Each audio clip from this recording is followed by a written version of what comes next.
quand on vous envoie dans une mission, vous devez respecter les principes de la personne qui vous a envoyé.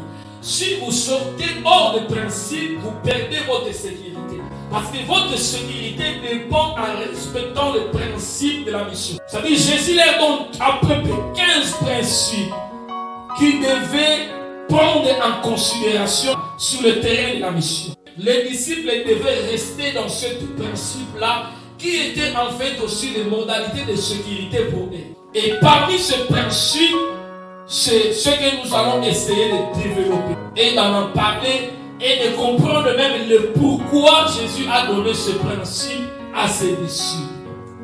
Il n'y a pas de mission sans principe. Dans toute mission, il y a des principes à respecter. Vous allez remarquer que Jésus commence par les appeler et puis deuxièmement, il donne l'onction. Amen, non? Parce que dans tout appel est lié à une onction. Il n'y a pas d'appel sans onction. Dans tout appel, il y a une onction qui doit accompagner cet appel. On commence à citer les noms à partir du verset 1, les noms des gens qui avaient reçu cette onction-là, les noms des gens qui avaient reçu la puissance, les gens qui avaient reçu le mandat, la lettre d'aller, l'autorisation officielle d'aller dans cette mission. Vous allez remarquer à cette époque-là, Judas est parmi les gens qui ont été envoyés. Il appelle ses 12 disciples. Lisons à partir du verset 7. La Bible dit ceci. Tels sont les 12 que Jésus envoya après leur avoir donné des instructions suivantes. Des instructions suivantes. Quand il les a appelés, il les a donné l'onction. La troisième chose, c'est l'instruction. Dans toute mission, d'abord il y a l'appel.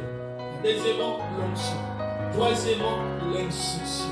Chacun de nous, comme il est appelé par Dieu, Dieu ne peut pas t'appeler sans te donner des instructions. Si tu appelles à bâtir une église, il va te donner l'instruction. Quand il a appelé Moïse à bâtir le tabernacle, il lui a donné les modèles, les instructions, les choses qu'il devait respecter, la manière de construction et la manière de faire. Quand Dieu vous appelle, il vous donne l'onction. La troisième chose qui va vous accompagner, c'est l'instruction. L'instruction est comme les manuels. Quand vous utilisez un appareil, vous devez respecter les manuels. Si vous ne respectez pas les manuels, vous allez abîmer cet appareil-là. Donc si vous ne respectez pas l'instruction, vous allez détruire l'onction qui est en vous. Si vous ne respectez pas l'instruction, vous mettez votre vie en danger. Vous devez respecter les instructions que Dieu vous donne. Quand Dieu vous dit ne faites pas ceci, ne le faites pas. Abandonne ceci, abandonnez. Libère-toi de ceci, libère-toi de cela. Parce que ce sont des instructions qui vont t'aider à être efficace. Parce que le but des instructions, pour t'aider à réussir la mission, pour t'aider à être efficace sur le terrain de la mission. Quelles sont maintenant les instructions que le Seigneur nous avait données? Il dit au verset 5, après les avoir donné les instructions suivantes, n'allez pas vers le païen, n'entrez pas dans le ville de Samaritains. La première chose, il est interdit certains territoires, l'interdiction de certains territoires. Mais à cette époque-là, Jésus l'a interdit. N'allez pas vers le païen, n'allez pas vers le Samaritains. Parce que sur laquelle terre de Samaritains, laquelle terre n'a pas païen, n'est pas bon. Mais ici, Jésus l'a interdit. N'allez pas là-bas. Pourquoi? Parce que l'ère des païens n'était pas encore là.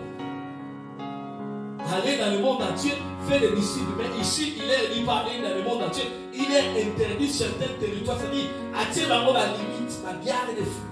Il y a des coins que vous ne pouvez pas aller right now. Le Seigneur, parfois, il vous dit n'allez pas dans tel coin, n'allez pas. Il y a des territoires qui vont vous montrer que vous puissiez aller. Parce qu'il y a des territoires quand vous allez, même bâtir l'église ne va pas réussir. Parce qu'il ne vous a pas donné l'ordre d'aller là. Voilà pourquoi Jonas, on lui dit allez à Ninive, il y a une zone là qui est la Tarsis. La mission était la mission de Ninive. Ce n'était pas la mission de Tarsis. Il pouvait bien aller prophétiser à Tarsis. Il pouvait bien aller évangéliser à Tarsis. Mais ce n'était pas la place que le Seigneur lui avait envoyée. Et le Seigneur leur donne l'interdiction de certains territoires où il ne veut pas aller. Parce que ce n'était pas le moment d'aller dans ces territoires-là.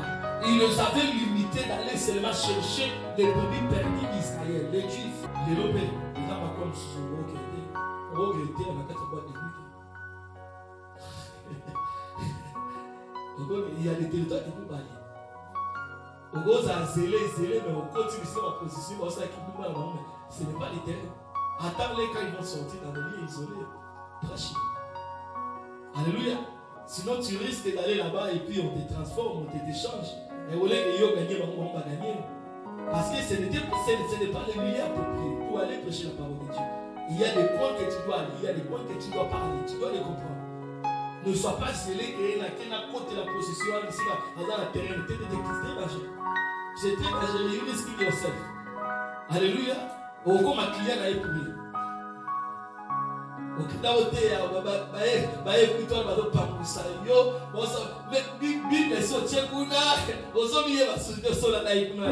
parce que ce n'est pas le milieu, ce n'est pas le milieu. Il y a des coins que tu dois aller, il y a des coins que tu ne dois pas aller. Allez dans des coins où les gens vont t'écouter. Jésus voulait dire seulement, allez dans des coins où on va vous écouter. Parce qu'il y a des gens, quand ils reçoivent le Seigneur, ils sont très zélés à suivre les gens. Quand on travaille de nuit,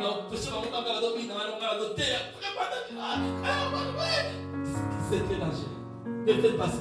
Ne faites pas ça. Il y a des coins que tu dois aller. Il y a des coins que tu ne dois pas aller. Il y a des coins que tu ne dois pas aller parce que ce n'est pas le moment d'aller là-bas. Ce n'est pas un milieu approprié pour toi d'aller leur prêcher. Attends-les quand ils vont sortir dans un moment particulier. Attends-les et prêche ces gens-là la parole de Dieu si tu as la conviction de le prêcher.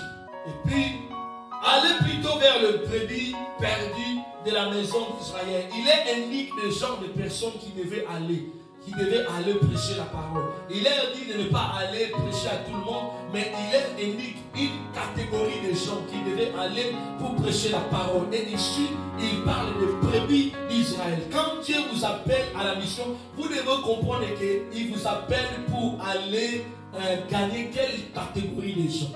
Vous savez, même les apôtres, quand ils ont commencé à évangéliser, il y a des coins, ils n'ont pas pu y aller, mais c'était l'apôtre Paul qui était allé.